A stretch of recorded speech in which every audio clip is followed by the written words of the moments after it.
And what you would do is you would randomly draw a card. We would each pick one out. And like a jack would be a bend, like a bow. And then like a king would be like a slide or something. And then like a 1 would be like a dent. And then a 3 would be a dent. So we just drew cards and threw the cards on the floor, and then that's how Middle Fingers Up was written. We just drew cards. Use EMG pickups because they help you get the heaviest tone possible. Head over to emgpickups.com and use my promo code HEAVY at checkout and get 15% off. And then once you write the heaviest song of all time, head over to distrokid.com/VIP/Garza and save 30% off your membership to get all your songs on all streaming platforms. And now to the heaviest podcast of all time.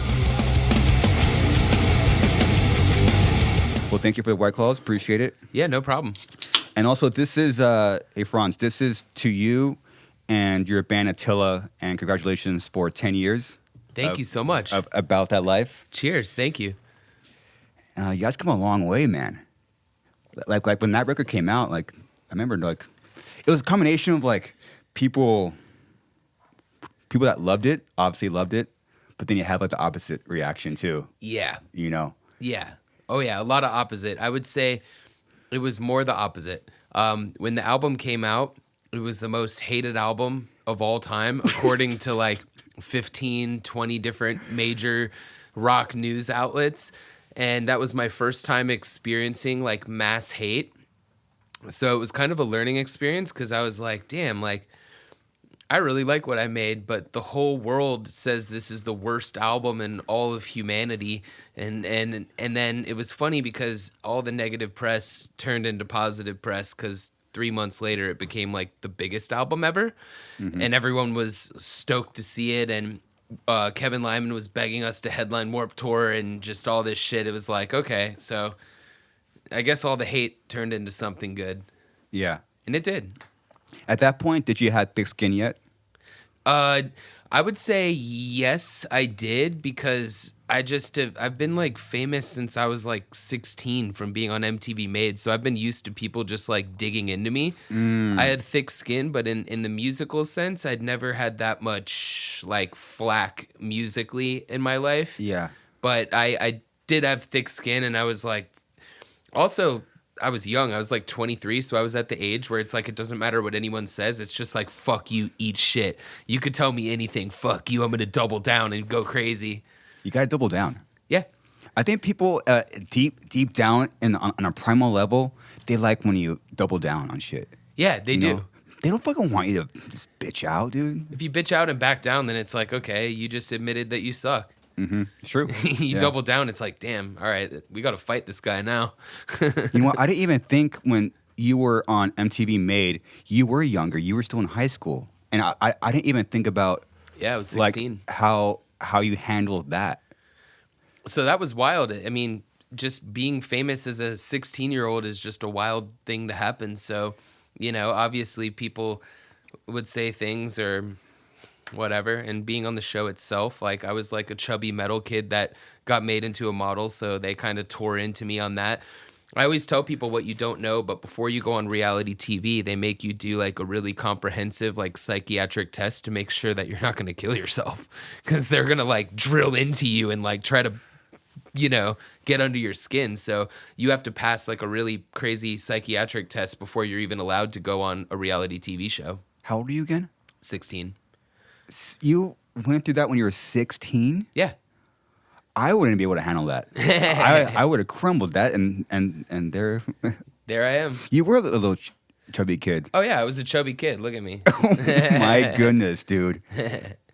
And now look how far you come. Still, you dealt with everything, and you know what, Fronz, you did? I think if you go through that kind of mental evaluation, emotional evaluation, I wouldn't have got through that, and you did that, and that's something to be proud of. Thank you. Thank you. And you're still you. Yeah. So I guess I've been dealing with spotlight, fame, whatever you want to call it, from an early age, and you know, I the critics and all that stuff doesn't really bother me. You could say anything you want. If anything, I prefer like a comfortable medium of 50% hate, 50% love, because I think that's kind of what keeps you really in the headlines. Mm-hmm. If it's all love, then it's just cool. No one cares. If it's all hate, then no one cares. But when you got that 50-50 balance of love and hate, I think it keeps people talking about you and helps you grow. Yeah. And you always understood that. Like, you understood there was, like, an entertainment factor. Yeah. You know, not a lot of people do. Because musicians tend to be, like, they're really good at the one thing. Whether it's being a singer or a drummer, a bass, guitar player, etc. Yeah. But they just lack everything else. Like, let's say a business. Or, like, you know, how do you get out there? You know, it's like it's a whole other hat to wear. Yeah, exactly. You know, and you seem to collect all the hats when you were a very young age. You know, you founded, you know, Attila. Yeah. You know, you found 4 friends from high school, and then just went from there. Yep. And here we are. You know, a lot of work, but I think what I have that a lot of people don't is a good like business ethic mindset. I think a lot of people are just strictly musicians only, and they don't understand anything about business. So having the knowledge of both is definitely helpful to our career. Where did you get that from? Honestly, I can take my glasses off. I'll be a normal person. Dude, I have no idea, because it's not even like in my family. I think my family just always pushed me to like be the best, and I never got, it's like, I grew up in a family where like you don't get a fucking trophy unless you win. And if you don't win, fuck you, do better. Like you can win. So I got pushed really hard, like kind of opposite of the way people raise their kids nowadays, where it's like, oh, you got last place, here's a trophy. It's like, no, fuck you, dude, you suck. Like, get better. Like, if you want to do this, like, let's practice more.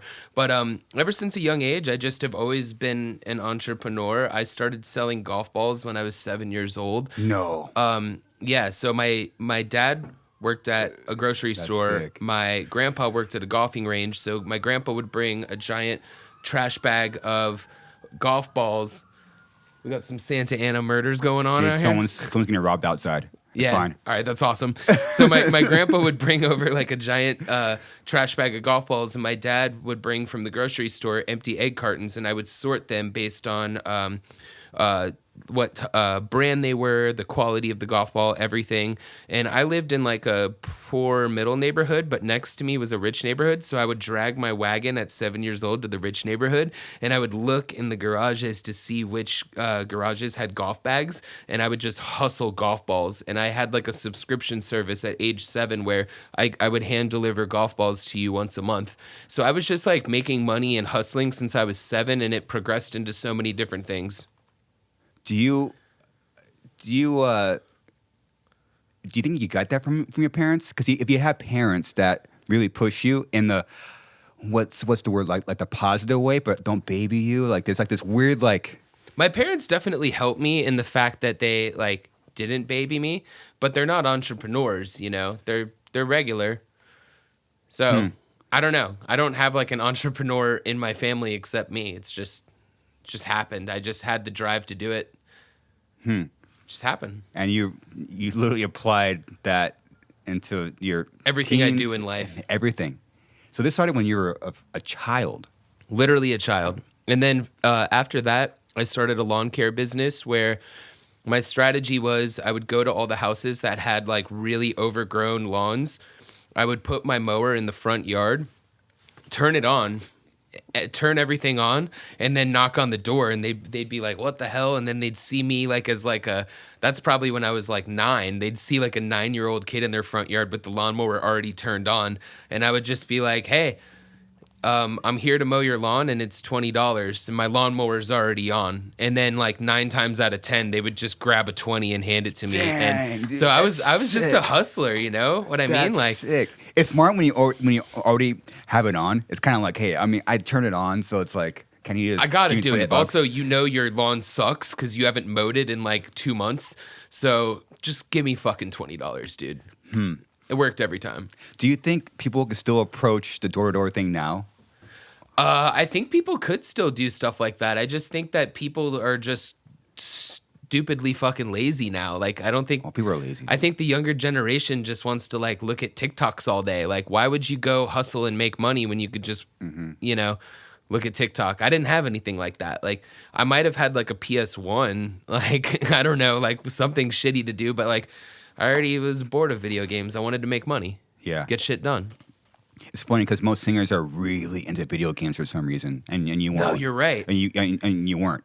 I mean, I like video games, but I'm just like an average player. Like, I play like an average amount of time as anyone does. I'm not like a super nerd like some people when it comes to video games. Yeah, so I'll get a PS1 and get Tiger Woods, 2001, and that's pretty much it. Yeah. I mean, that's what I did, so that's why I'm saying. I was out there playing Destruction Derby and shit. Boom. And wait, who's controlling this, by the way? It's Jerry.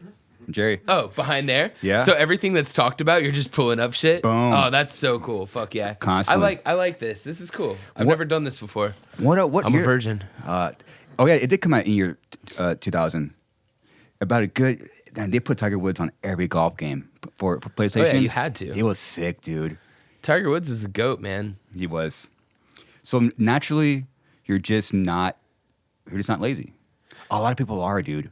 Well, I just know that if you want something, you have to get it. Like, there's no such thing as luck. There's no such thing as, like, shit just falling on your plate. Mm-hmm. Yep, that was my game, bro. Destruction fucking Derby, dude. I've never seen this. Oh, it was fire. Derby. All you did was just crash into people and kill them. Like, it was great. It was epic. So basically, your day as a child, you'll play this for about 5 minutes, and then you'll go out and make money. And they'll... Yeah. That's sick. Yeah, I play a little Destruction Derby. I didn't really have many friends growing up either. Like, honestly, it's not that I wasn't social because I could talk to anyone. It was just like, I just didn't have a lot of friends, man. I would hang out by myself and just figure out ways to make money. Yeah, look, you just crash. Like, graphics are total dog shit, but it was just cool. These graphics are terrible. You just crash. Like, that's all I wanted to do was just crash cars. Basically, what you are living is video game. You just want to go fast, and it's crash. Yeah. Let's fucking ride it till the wheels just crash off.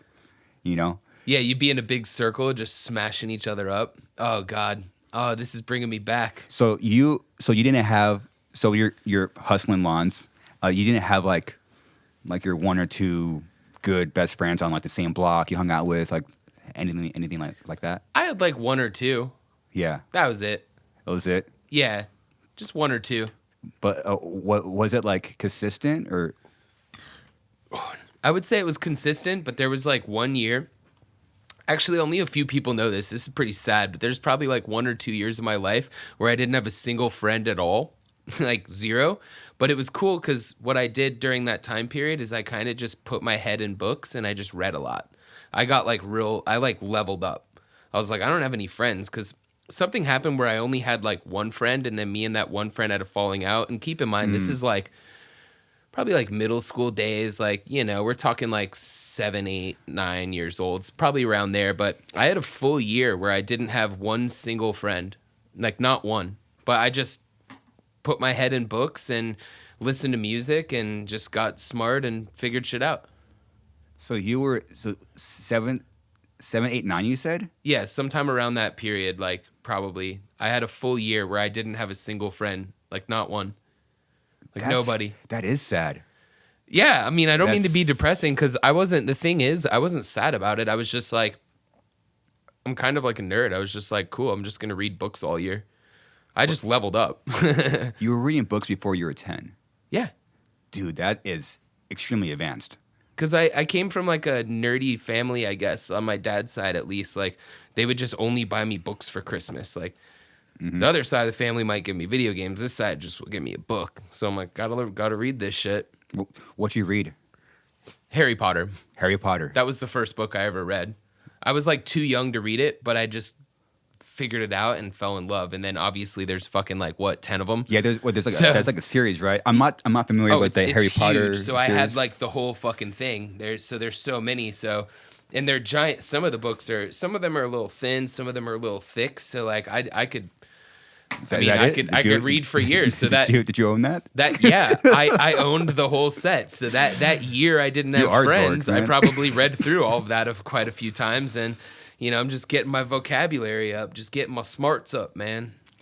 So do you taught yourself how to read? Mm-hmm. Like, did you understand what these books meant, what you were reading, or you're just saying, oh, this is just a cool story, I'm just going to follow it the best I can? Or I mean, like I said, I was probably like 9, so I don't think that's unreasonable to read at like age 9. Is that like 9, 10? Like, you know how they have like what's that called? Like the grade reading level, where it's like 4th grade reading level, 5th grade reading level. Oh yeah. What is the Harry Potter books? Is that what grade reading level is that? I want to say that is a good question. I want to say that's like middle school, high school. All right, 9 to 12 years old. Oh shit! So there we go. So it's not out of the reach. Also, I don't know if you know. You know that I was a chubby kid growing up, and everyone remembers that in school, the more books you read, you got free personal pan pizza from Pizza Hut. That's the rumor. It's not a rumor. That was my life I lived. So the more fucking books I read, bro, the more free pizza I got. And I was a chubby kid with no friends. So I read all the fucking books and I got all the free personal pan pizzas, bro. I tricked the system. So that's really why you were reading. I mean, kinda, but also I just liked reading because I just like to fuck off, like lock my door and just read a book in a day. Just be a little nerd. And imagine that, like back then, like there's nothing to distract you. Yeah. Nothing. I don't have any friends hitting me up. It's just me and my book and my personal pan pizza, dog. That's this sadness might turn into like a happy story because that sounds like a nice life. Maybe it'll inspire people. Like worry less about what people like. Worry less about the internet and TikTok and just read a book and get a personal pan pizza. You'll get smarter and your belly is going to be happy. It's crazy how you just took that and ran with it, dude. Yeah. And it kind of, I guess, sucks in a way that in order to kind of make any kind of major leap in your life as far as either your career or what you want to do, you kind of need to go away for a while from friends. Yeah. I notice. And it's been like a really hard thing to deal with. Even especially if you get older, you want to do something. For us, it's like you're either like making a record or something. You got to kind of have to like disappear. Yeah, it's like, I don't know. I always feel bad because then you can't like build on your relationships, and then it makes you kind of fucked up.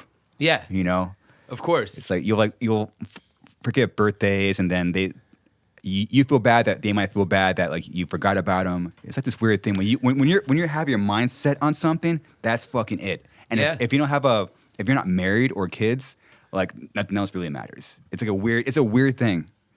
Also, being on tour just makes life difficult because you do like forget friends' birthdays and shit. Dude, and it sucks. You're not around enough. So like the more you go on tour, the less you get invited to do shit. Because all it takes is like 2 invites, like, bro, like, come to my birthday party. Sorry, I'm on tour. Like, bro, come here. Like, sorry, I'm on tour. And then they don't hit you up a 3rd time. No. It's like 1, 2, and that's pretty much it. Yeah. Yeah. I tell people like all the time, like, hey, hit me up like seriously like 10 or more times. I know it sounds stupid, but like there'll be one time where it hits. Where like, hey, I'll go down the street for like a beer and like a pizza. You know, it's like I have like a good like hour or 2 like block I could just leave. Yeah. Because your brain wants to try to plan. It wants to hang out. But when there's like a reality of time, you're just going to be busy. Yeah, it's it. It sucks, dude. It sucks. It's better to be busy than not busy, though. It is. So we did a tour together. It was Rage Fest. Yeah. Yeah. And also the first one was All Stars. Yeah, and I do want to talk about that. Okay. Also. Because I don't know. I'm pretty sure I've told you and everyone, I talk about it a lot, but Mitch changed my life, and no one else has done, like, for me as a vocalist, what Mitch did for me. So I wouldn't be here right now if it wasn't for Mitch. Because that first tour we did together, the All-Stars, I was the baby band on the tour, the opener. You guys were the headliner. Yeah. We were the lowest band. Suicide Silence was the highest band. Suicide Silence, like, that was my favorite band in the world. And I knew, like, I'm never going to meet the guys. I'm never going to hang out with them probably. They're headlining in the bus. I'm in the little van. Yeah, I think that's it. Yeah. I mean, it might have been even earlier than 2012, I think. It might have been even earlier, but I just remember like hanging out with you guys and you were all so cool, and Mitch saw me and kind of like grabbed me and was like, "Come here, dude. Drink a beer with me." And I'm like, "What do you mean? Like, I'm the opening band. Like, why are you being nice to me, you know?" Like, and he was just like, "I fucking love you, dude. Come here." And like, he would always every day be like, "Come to the bar with me." And we would just talk. And like, my like young mind was just blown that my idol was like nice, because they always say don't meet your idols. Like they're all bad. And Mitch was my idol, and he was so fucking nice. And every day, you remember on that tour, I rode on your bus more than I rode in my van. Yeah. Just because every fucking day Mitch would be like, I was trying to be like respectful and be like, "Let me go back in my van." And he's like, "No, we have extra bunks. You're sleeping in here." And I'm like, "What? I've never been in a bus before. What the fuck is this?" Wow. Every day he would take me under his wing, take me to bars with him. And I was like, I felt really bad too, because I was like, man, like, I don't have any money to my name. Like, I want to go to the bar with you, but like, I can't afford like to drink 3 beers. Like, I can't. I don't have any money. And Mitch was like, "Dude, I got you." Every day. And everything he told me and the way he acted basically set an example for me for how I act to all bands opening tours for Attila now. I'll never forget. Like, and if I ever catch myself slightly being a dickhead, I'll just close my eyes and think of Mitch, because he changed my life and had such a big impact on me. And I want to be that person for other bands where it's like, Attila's headlining, but they're not dickheads. He gave me beers. He hung out with me. He showed me respect when he didn't have to, but it just showed like he was a good human being, like legitimately a super fucking good human being down to the core of his being. And I'll never forget that. Like, I think about it all the time. Like, every time Halloween comes up, I get sad. Yeah, Halloween kind of sucks. Yeah, man. Yeah, it sucks. It makes me sad, like, because that guy changed my life, straight up. What did he tell you anything, or did like what did you learn? Like it's like what like sticks out? I would say, like, I mean, just watching him every night and the way he commanded the crowd and what he did with his presence, it was just so commanding, like just watching and observing. But I think more than anything, what I learned from him was just on a personal, like, human to human level. Like, he taught me like what it is to be a good human, because it was kind of in that point where like Attila was gaining popularity, and like, even though we were just the baby opening band, it's kind of like it was setting me up to where like I could kind of start getting that like little ego. And then Mitch instantly just like reset me and put me down to ground zero and was like, be a good human, be a good person. And I was like, holy shit, like, this is crazy. It was more just, he taught me like what it is to be a good human. And when you do rise to the top, how to be a good human to other people. Yeah. Because most people aren't, let's face it. Like, there's a lot of big bands that aren't necessarily like actual good humans, but he was. Yeah. Yeah, he just knew how to balance that like healthy ego with being himself. Yeah, he kept the ego on the stage. Yeah, he just knew he had that balance on lock. It was fucking crazy to see. Yeah. He kept the ego on stage, took over the whole crowd, but then the second he got off the stage, he was just your best friend. The guy that would just give poor little me that couldn't afford a beer and be like, sick. Come hang out with me. Like, That's I just sick. want to talk to you. I enjoy your presence. And I was like, oh my God, this is crazy. That's sick. No one's ever been this nice to me. So, I don't know. I learned a lot from him. It's cool, man. That was his last tour. Yeah, I know, because we talked every single day. After that tour, we talked every single day. And he literally told me, like, bro, I'm so fucking excited right now. We just got our big check from Nuclear Blast. And we talked about everything, like, on the phone every day. He's like, we just got our big check from Nuclear Blast. He's like, I'm fucking hyped. The first thing I'm going to do, I'm going straight to Harley. That's and what he did. I'm going to buy the most expensive bike they that's what he have in did. the store. Like, he talked to me every day. That's exactly what he told me. And I was like, fuck yeah, man. I was like, if that's what your heart wants, I was like, bikes scare me. But if that's your thing, I love you. Go for it, bro. And I mean, we just talked every day. And also our next tour was supposed to be together. Was it? Yeah, so our next tour was also together. So we did the summer tour, and then in the fall, I believe it was Asking Alexandria. You guys were on that? Yeah, Really? yeah. We were the opener for that tour too. It was like Asking Alexandria What the and fuck? As I Lay Dying, and then look, Suicide Oh Silence. shit, you were on that. Well, look to the flyer. Yeah, see. Yeah, we were on that tour. So like that's why. What the fuck? I don't remember that at all. Yeah, man. So me and Mitch became like best friends on the tour we did together. And then after that tour ended, we talked every single day, all the time, because we were stoked because we were going back on the road again. So we're like, fuck yeah, we get to hang again. And then yeah, I mean, we were on another tour during October of this year. I forget what it was. But I'll never forget, I was in San Antonio, Texas. We were staying at someone's house. It was Halloween. I went to bed, and someone shook me and woke me up and told me what happened, and I was just crying all day. And that was like the only time that I think I almost like canceled a show because I just couldn't hold it together. Mm-hmm. Like I couldn't. Like it was hard for me to play that day. It was fucking terrible. It's funny, like this as the years go on, and it's been only 10 years now. You hear like stories like this, like damn, I don't forget who he was, but it's like damn, it's just like the impact. It's dude. It's just crazy. I have It's goosebumps crazy. right now. Like I'm not even joking at all. Like no one has impacted my life more than he did.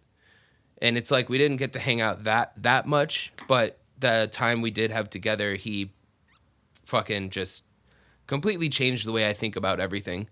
I'd probably be a total dick right now if it wasn't for him. And I know people still think I'm a dick, but Sure. like, you know, I've got that like inner Mitch in me. Like I've got the Mitch on my shoulder where it's like, hey, be nice to that opening band. Like, you know, Yeah. go give them a fucking case of beer. You have too much on your bus. What would Mitch do? Give them the fucking case of beer. Damn. Be nice. Shake their hands. Be kind. That's what he would do. True. So it's like, I like having him with me, I guess, in spirit. He is. Do you think that you're misunderstood? Because it's to me, Highly. I mean, from like the outside looking in, all we have is like a tour together, couple, and then I see that you see like these headlines. It makes me think like, I think he's just misunderstood, and people just don't get it. People don't get it. Also, I think when it comes to like headlines and stuff, I think that people use me essentially because they know that if there's any headline that has to do with me or has my name in it, the clicks are just so much higher. And I could just look at it. Like I can look at the Loudwire Instagram or the, Revolver or whatever. And it's like, they'll post all this shit that gets such low engagement. And then the second they fucking post me, it boosts up and I get what it is. It's kind of like they're gaining from me, even if they're not saying good things about me. But honestly, I would say as far as like the present goes, the past year for Attila has been phenomenal. So it has been nothing but good press. But there's always something going on. I think like right now the biggest press I got like this month is me announcing that I'm gonna become the next president. So How's that going? that got a lot of press. It's going good. It's just a lot of work, man, because I'm on tour right now. So like my campaign manager is trying to like prep our campaign and shit and like get us going. But I'm just like on tour. So it's like I can't really like necessarily focus on like what I have to do. So, but it's good. It's interesting. Fronz, I think you're ready. Yeah. You're ready, man. You have thick skin. Yeah. You know. I'm good. I think that the reason I would be a good president just comes down to the fact that I don't even like politics. I hate it. So I'm not even trying to like do what all these other fuckers do. Like I'm just trying to do what's good for people like me and you and everyone watching. There needs to be a real like human being president, not like a businessman or not a puppet or not like a 90-year-old like dead man that is just, we don't even know what's going on anymore. Like we just need a real person. And I actually everyone's like, you're not old enough to be president, Fronz. And I'm like, actually, well, technically I turn the right age 2 months before the deadline. So I'll be 2 months past the deadline to be president, and I'd be the youngest president in history. Because you're 33 now, right? Yeah. So what's the You age? you got to be 35 by January 20th, 2025. So I'll be I didn't know it was that young. 2 months past. Yeah. Who's the youngest president?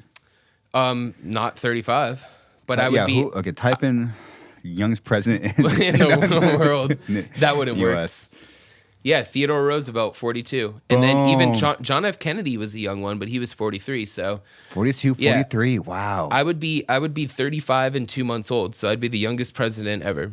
So I just think it'd be good to have someone young and more in touch with like what people want. And also like politically, I just hate like, I don't even like talking about politics, just to be real, but I hate the whole like, you got to be like super far left or super far right. Mm-hmm. The reality is, we're humans, and most of us don't fall super far left or super far right. We're kind of in the middle. Like, we kind of back both sides and believe in both things, like, to a degree of each party. So, like, having this, like, you got to be, like, far this or far that, I just hate that shit. So, I that's why, I mean, I just support being a libertarian, and I think it's just, like, people don't realize, like, people are like, what are libertarian? And you kind of explain, it's like, oh shit, that's me. It's like, yeah, like we're all secretly believing in that, but it's just, we never get a running shot to be president. So hopefully it'll change soon. Cause I just think the 2-party system is just kind of like fucking shit up. And I think people are over it. Cause it's just like a pendulum swinging that just pisses the whole world off. Yeah. Most humans are balanced. Like they're just like in the middle somewhere, you know? Yeah, but there's nothing that represents the middle. So why, like, all right, vote for me, bitch. Let's go. Okay, then, so to close off this subject, what is the first thing you're going to do as president, Fronz? I would say it's pretty easy. The first thing I'm going to do is make marijuana federally legal, like countrywide. It's so stupid not to. I heard the cheers. Yeah, I mean, honestly, that's like the easiest no-brainer.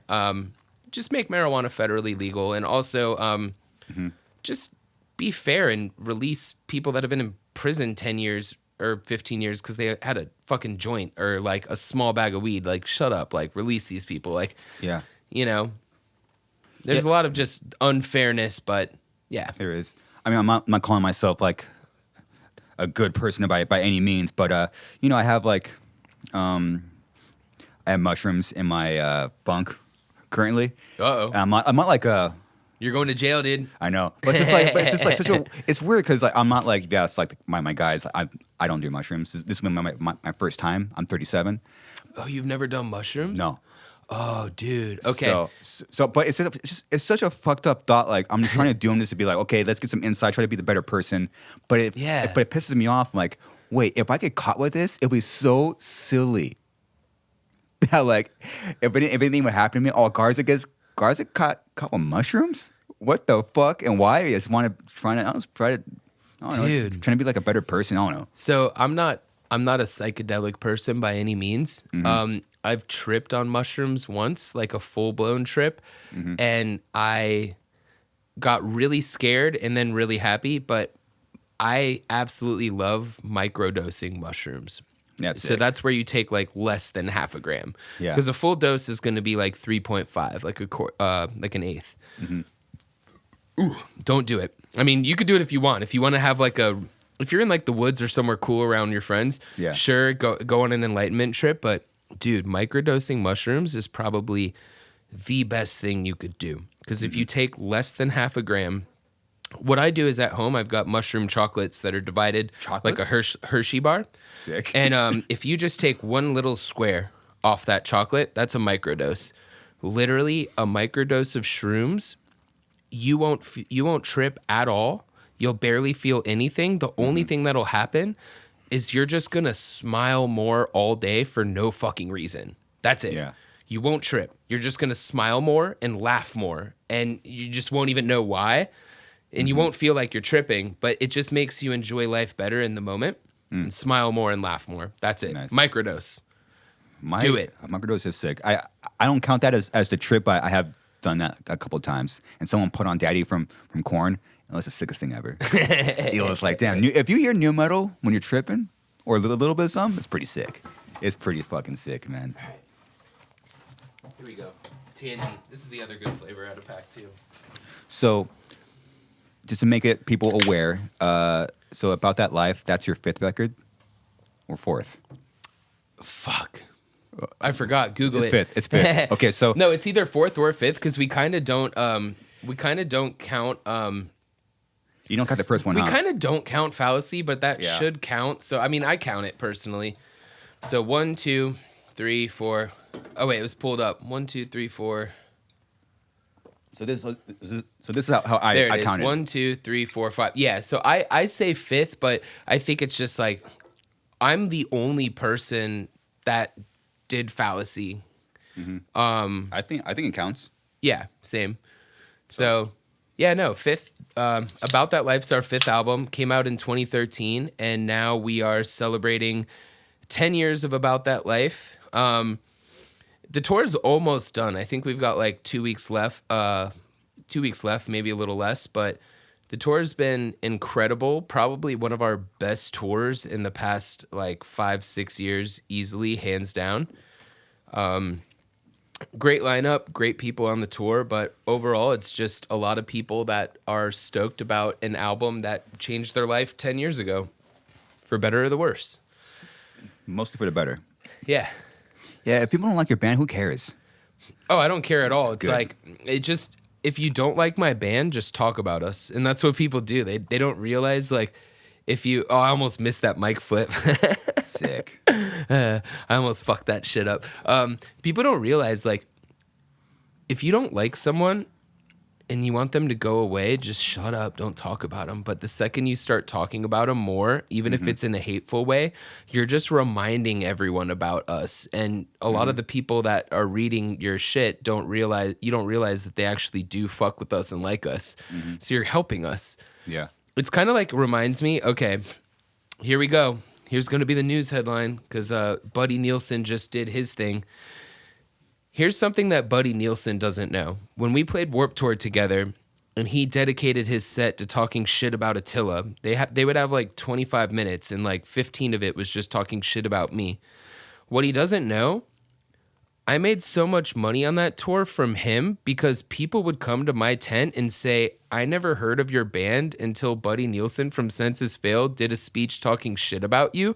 So I ran to the stage to see what was so bad about, I ran to your stage to see what was so bad about you. And I fell in love with your band and your music and your charisma. And so I had to buy your shirts. So I don't think he knows that, but he helped me so much because every single day someone would come up to me and say, never heard of you. I fucking never heard of Attila or Fronz, but Buddy Nielsen kept talking about you and I had to see why you were so fucking bad and I fucking love your music and I bought a shirt and I bought a Stay Sick shirt too and I'm here to hang out. And it's like, I'm like, dude, hate is so nice. It helps so much. Thank you so much. I appreciate it. But yeah, no.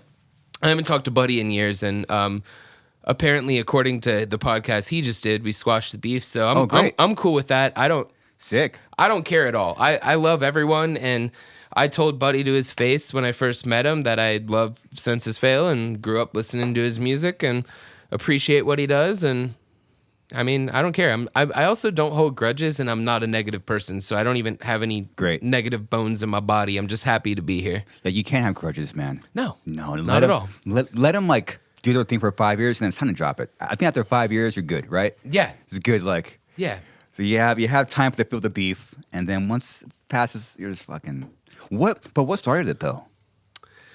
What started it? So he didn't like that I use the F word in my songs. Oh, okay.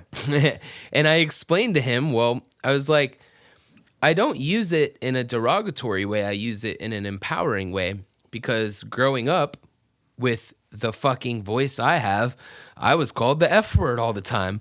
And people just were derogatory towards me my whole life. And then I wrote a song where I said, who's the F word now?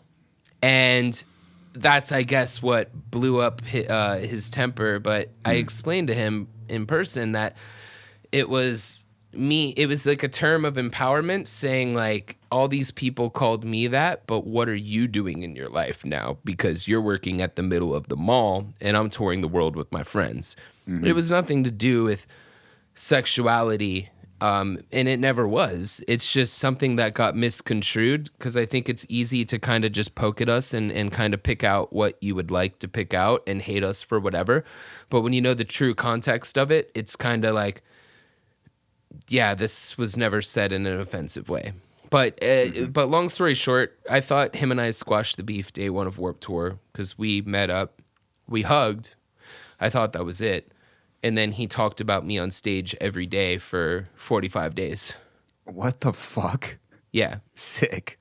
So it just turned into this like massive fucking thing for like no reason, because I thought we handled it, but whatever. It's long gone and done, and it's all good. What year was that? I love everyone. Probably 2015 or 2016, one of those years. And you were known, especially on that tour, like you were known as like one of the only band. First of all, there's a lot of bands on that fucking tour. You're one of the only guys getting up in the morning. Yeah. Getting breakfast with everyone, setting up the tent. That's why Kevin Lyman wanted me to buy Warped Tour and take it over. He was like, you're the only band person I've ever seen that literally wakes up every single morning and gets breakfast and is setting up your tent at 8 a.m. There's not a single band member that does that. And I put my work ethic and my business above anything. So, I mean, I would party on Warped Tour. I would drink. I would hang out with everyone. But I would just make sure that, I go to bed by 10 or 11, like be responsible, like wake up. I got to get my shit done. Like I've got a family to provide for. I've got to sling my stay sick clothes and make shit happen. Mm-hmm. Oh, I heard a saying, and it's probably sums up our life pretty much. If you want to hang out with the owls, you got to be willing to get up with the birds. And that's kind of like a punishment I'll do to myself. I haven't heard that one. That's funny though. This is recent, like maybe like 2 months ago. Someone told me that. Like that's literally what I do. Because sometimes you hang out late, or like you go out. Even if you're going out for no drinks or drinks, like if I drink right now, I'm going to get up at a certain time, go to the gym hungover, and punish myself. But you're still going to get work done. You have to. If you want to do this, well, you still got to do this. Doesn't mean go out at night and then, oh, wait, I won't get up early in the morning. Yeah. No. If you want to do this, you still have to do this. Especially, but the thing is, even more so, like, if you're a musician, you're already in like a lazy fucking group of people. So the fact that you can even party and then still get up in the morning, like that sets you apart from a lot of, I'll say 95%. Oh, yeah. Easy. And that's why Kevin Lyman was shocked. He would just look at me like, you're a fucking animal, because how are you doing this? And I'm like, I'm driven. Like, I've got to succeed. If I don't succeed, that's it. I've got a family, got shit to provide for, like, besides myself. So I hustled my ass off on that tour, and it was great. It was good times. It was worth it. Yeah, just to start something new, like you're gonna eat shit for 2 years, 3 years, and finally, like someone starts a lot of people start buying like stay stick merch. Like I was fucking broke for 2-3 years. Yeah, no, cool. I always tell people, like, because everyone, they see the success of something, but they don't see the hard work that you put in. But I always tell people, when I started Stay Sick Clothing, I ate shit for 2 years and I didn't make any money. Like, nothing at all. And then, like, because I was so persistent and I never gave up or quit on it, after 2 years, it was like, pew, pop off, blow up.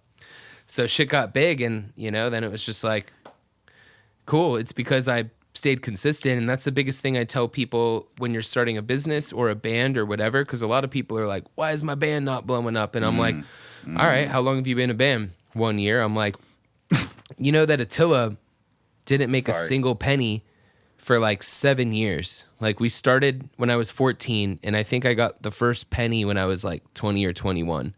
And I'll never forget that moment, because our tour manager handed me an envelope, and I opened it and saw cash, and I handed it back to him, and I said, "What the fuck is this?" And he's like, "You guys made money." And I'm like, "You don't make money from being in a band, so why did you just hand me money?"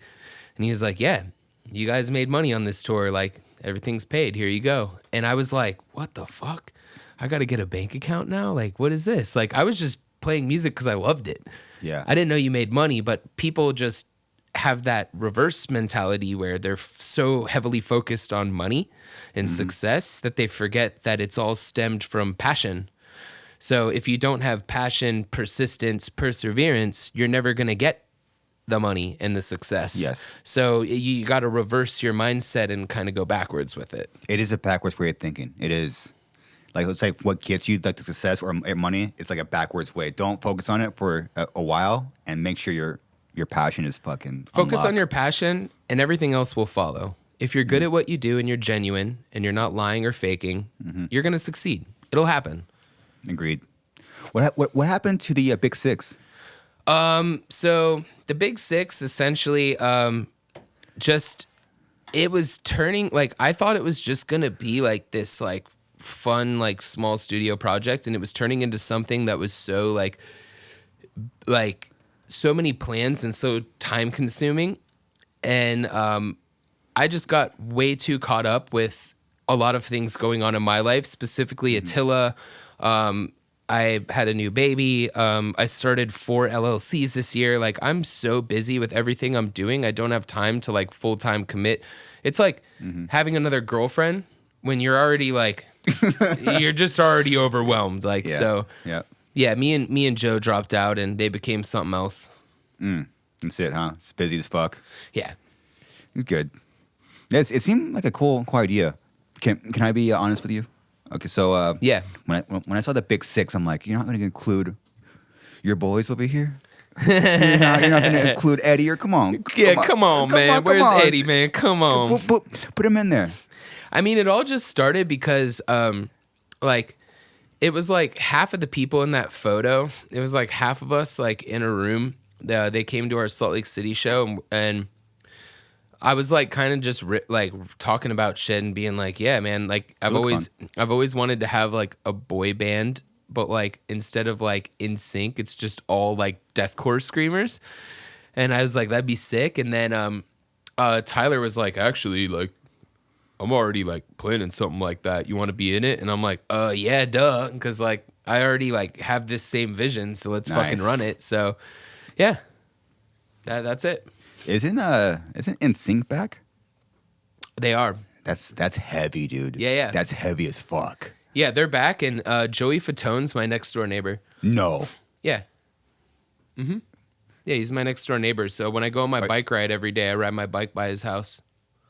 You ever seen him outside chilling? Hey, what's up, dude? Actually, no, and I'm surprised because I ride my bike a lot, and I've never fucking seen him. But we have a lot of mutual friends because, I mean, we live in the same fucking town, so. Yeah, what made you move from Georgia to Florida? So I moved from Georgia to Florida when I was like 20, so it was when I was having my first son. And honestly, Orlando seemed like a good place to raise a family. And my baby mom at the time had grown up around there. So moved to Florida, and I love it. Also, I was born in Florida, so it was like I was born in South Florida near Miami. Lived there for like 2 years or so, 2 or 3 years. Grew up my whole life in Atlanta area where I was raised.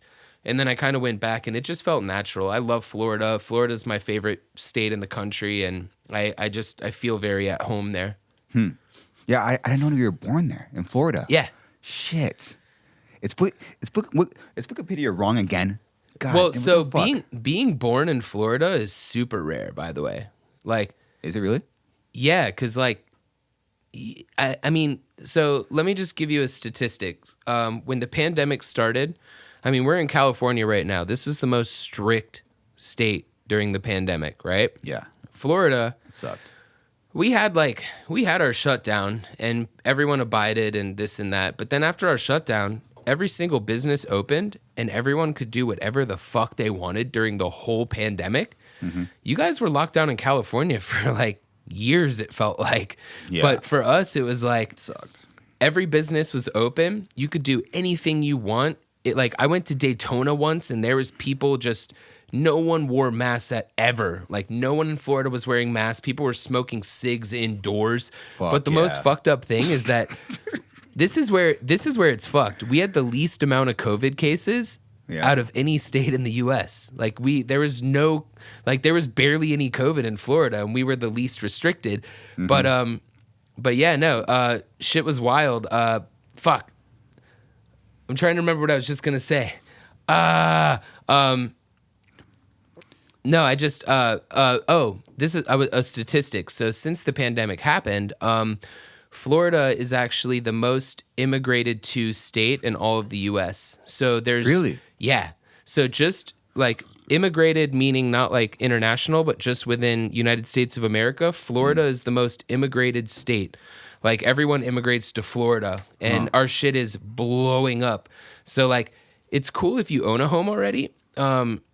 But for people trying to come to Florida, it's kind of fucked because like the prices are so damn high right now. So, especially after post-COVID, a lot of people are going to either Florida or like Austin, Texas. Because like think about it, people were stuck somewhere, and Florida ranked number 1 in domestic migration. So wow, yeah, so everyone is coming to Florida. I didn't know that.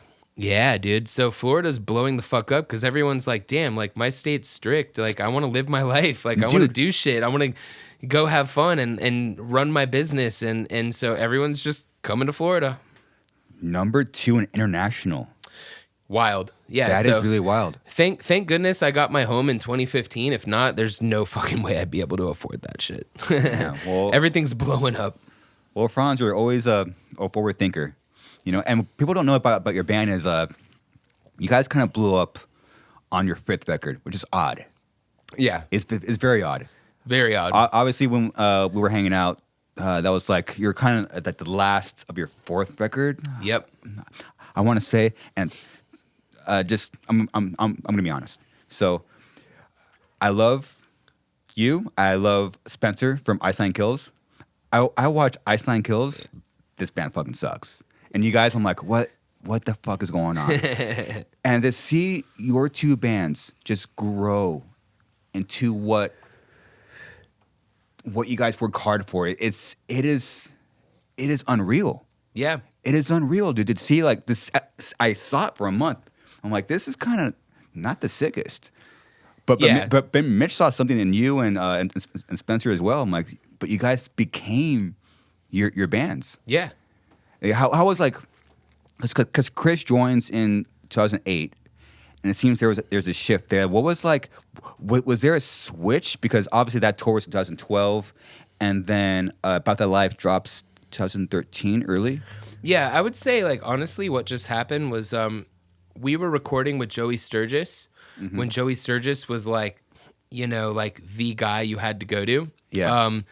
And we recorded with Joey Sturgis. Our first album with him was when he still lived in Connorsville, Indiana, which is the middle of bumfuck nowhere. Like absolute, like the nearest Starbucks is like an hour and a half away type shit. Wild. But then Joey Sturgis, for About That Life, when we recorded with him, he started getting like some fucking money. So he rented a mansion in Detroit, which... It's Detroit, so I mean, it's not that expensive to get a mansion there. No offense, but I mean, at least not in 2000, like fucking, 12 or 13 when we recorded. But yeah, he had a mansion in Detroit, so it was kind of like it was the height of when Attila was at our craziest, like as people, like we were just crazy fucking people, but also we got sent to a mansion. Oh my goodness! So we're in this like gangster mansion, and we're also at our peak like party phase where we're just wild as shit. And so About That Life is just a product of like so much like crazy, I don't know, drugs, alcohol, you name it, like everything was happening, and we were just grinding and recording and making whatever the fuck we wanted, and no one could tell us anything. Like we just were there like unapologetically raw. And then About That Life was born. It makes sense when you think about it, put some Yeah. crazy fucking like wild dudes from Atlanta in a mansion in Detroit and give us like unlimited access to all this crazy shit. And we're just like, yeah, That's sick as fuck. about that life. Let's fucking go. Like, we're like, let's just be crazy. So like what we were living in real life was actually like being portrayed through the album. What was the writing process for that particular record? I don't remember anything. Really? No, dude. Wow. Are you serious? No, dude. That's sick. Yeah. Dude, okay. I remember nothing. Okay, We so- were partying too hard. Do you think I personally believe this? I think there's an element that people don't like about some music that it's just part of like the ingredient to make music that people love. Yeah. Like you need like out of control people, Yeah. you know? Like, And we were out of control. I know that we did have a lot of the music pre-pro in advance, which we did in Atlanta. But yeah, no, we were just wild. And we would improv shit. Like we would, like Middle Fingers Up. We wrote Middle Fingers Up with a deck of cards. excuse me? Yeah. What do you So mean? basically, you would take out like a certain number of cards and keep like face cards and keep like cards like 1 through 4 or something. And what you would do is you would randomly draw a card. We would each pick one out. And like a jack would be a bend, like a bow. And then like a king would be like a slide or something. And then like a 1 would be like a dent. And then a 3 would be a dent. So we just drew cards and threw the cards on the floor, and then that's how Middle Fingers Up was written. We just drew cards. What? No one's ever known that, actually. It's pretty cool. What are you serious? Yeah. We made a song with a deck of cards. Whose idea was that? I think it was Joey's idea. The deck of cards. Yeah. so the jack was a wow. Yeah. Like one funny. certain face cards would be like a wow or like a bow or like a, or like a boo. Each card represented a different thing. And then obviously like the That's number sick. cards would be like dent, dent, dent, dent, dent, dent, dent, dent. But we would have to follow the cards. So we each just got to pick out a card and create a song. Wow. And it's one of our biggest songs ever. It we is. just wrote it with a deck of cards. What happened to your band? Because it seems like from the outside, because like from experience, like a certain type of lifestyle is not sustainable. Mm-hmm. And it seems like out of nowhere, it kind of seems like you came out with this EP, and like it felt like a new band. Yeah. It was like, what was this? Did something happen? Was there a talk? Was like some of you guys got a more straight head on your shoulders? Like what happened? A lot of that. So Attila's been unsigned for probably like 4 or 5 years now. And essentially, our guitarist, Chris, is one of like the best rock producers in the world right now. He's fucking phenomenal. Everything he touches turns to gold. So we started self-producing. So now we just write music with ourselves. And so when I say change of style, you have to keep in mind, we have an EP out. We've got like 4 or 5 songs out, but we have like 20 more songs in the chamber. So we have we have like 2 of the heaviest deathcore songs ever right now. Like, but we haven't dropped those yet. We're kind of keeping those in the Nice. chamber. We're kind of keeping those in the chamber because like, since we're releasing these songs where I'm actually doing clean singing on the choruses, we're kind of waiting for people to like talk even more shit and be like, fuck this, it's not heavy. So that way we could just like double blast them with like a shotgun to the face and be like, all right, here's the deathcore songs. Might be where you want the reaction, but you're not going to get it because people actually are loving this stuff. It took Yeah. you, Fronz. It took you a career. It feels like people are starting to come around and like respect the time. Yeah.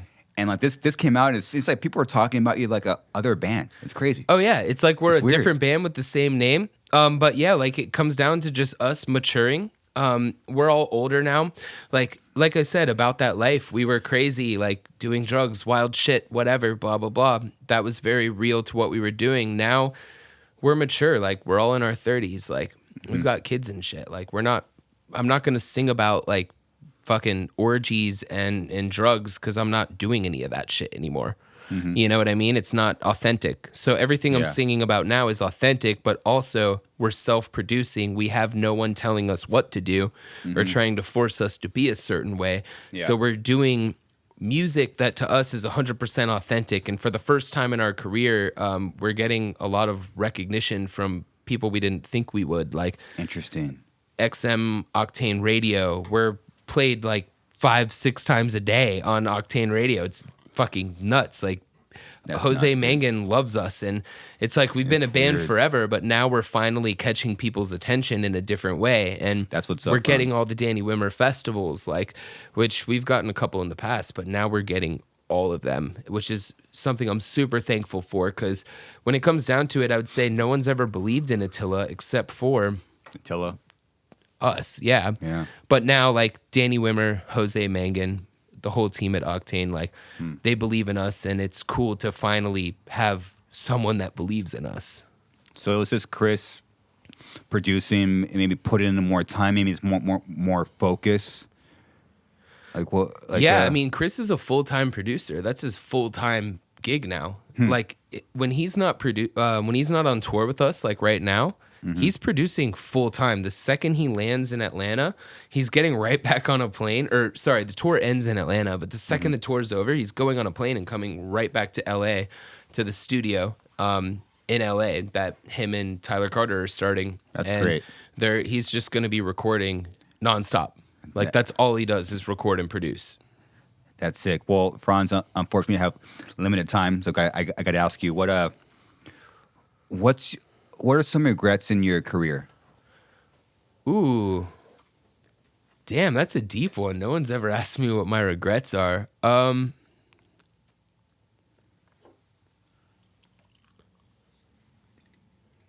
Damn.